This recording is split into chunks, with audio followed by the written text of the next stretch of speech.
In a world filled with relentless conflicts and sprawling empires, a name emerged that would echo across eternity. This is the story of Alexander the Great, the young king of Macedonia who conquered the known world and etched his name into the fabric of history.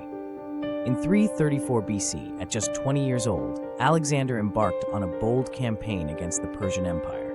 Crossing the Hellespont with an army of 35,000 soldiers, he knew his path was no ordinary one.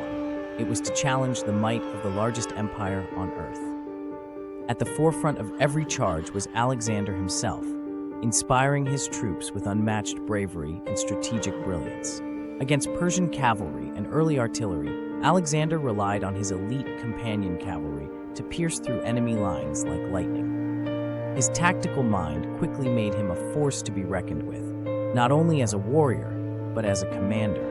The Persian campaign culminated in 331 BC at the Battle of Gaugamela, where Alexander faced off against King Darius III and a Persian army that dwarfed his own. The sheer scale of the battlefield was breathtaking, but Alexander knew that numbers alone could not determine victory. He dissected the Persian forces with precision, using mobility and flexibility to counter their massed ranks.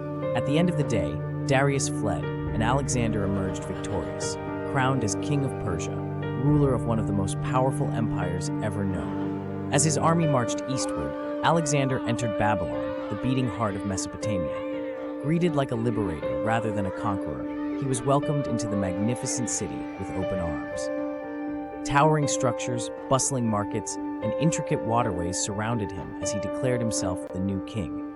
The throne of Babylon, a symbol of immense cultural and economic power, now belonged to Alexander.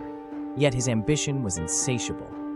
He led his army further east into the treacherous mountains of the Hindu Kush. This was an unforgiving landscape, where harsh weather and local tribal resistance tested the resolve of the Macedonian forces.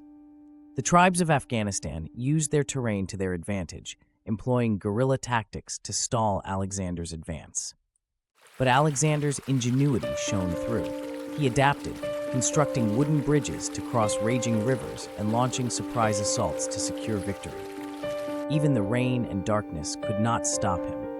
Continuing to push the boundaries of his empire, Alexander arrived in India in 326 BC. Here, he confronted King Porus at the Battle of the Hydaspes, a battle unlike any other. For the first time, Alexander faced war elephants, living tanks that trampled his forces and sent waves of panic through his ranks. Yet Alexander remained resolute. Dividing his army into smaller units, he minimized the destructive power of the elephants and countered them strategically.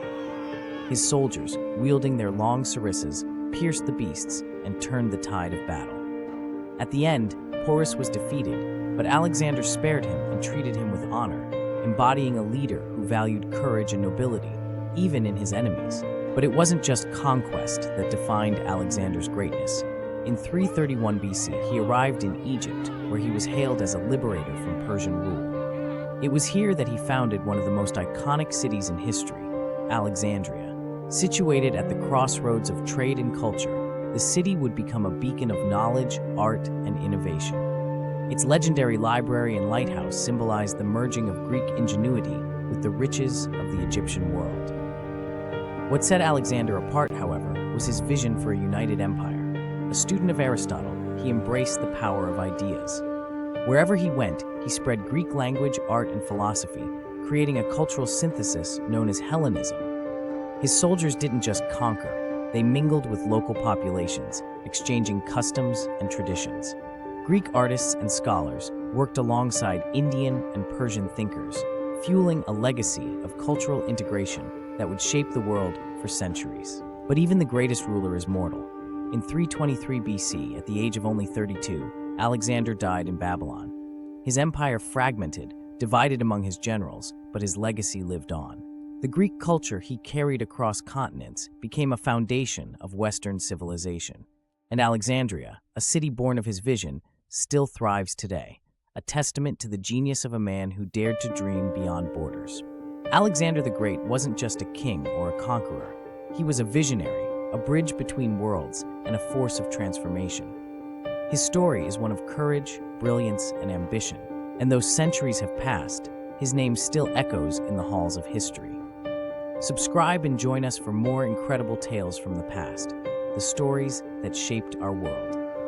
Don't forget to subscribe to the YouTube channel and activate the bell to receive all that is new.